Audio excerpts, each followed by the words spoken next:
to the polls for the first primary a week from today.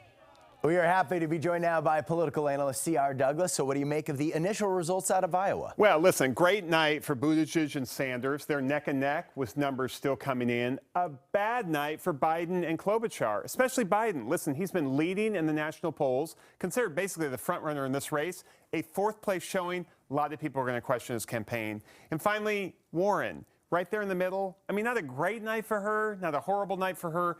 When you look at Warren, you really have to compare her not to Buttigieg rather, but Sanders. I mean, they're really the ones that are fighting for that progressive bloc. I mean, there's not room for both of them there. One of them is going to consolidate that.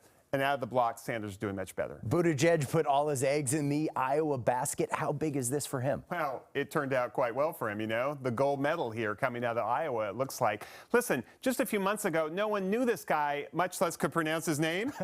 And now here he is winning right out of the gate. And look at his challengers. I mean, he has the former vice president of the United States, 3 sitting senators who collectively represent millions of people. He represents 100,000 people in South Bend, Indiana.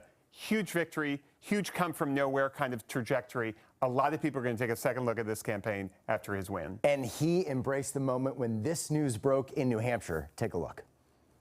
This is what we have been working more than a year to convince our fellow Americans of, that a new and better vision can bring about a new and better day.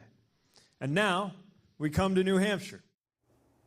This, though, is the headline coming out of Iowa. Iowa caucus debacle. Should this be the end of the Iowa caucuses as we know them? I think it probably should. Listen, I think this is the kind of nail in the coffin for Iowa, not just because of this snafu, but there's been growing frustration about the caucuses there and in other states as well. How come? Because they only attract a small slice of the population.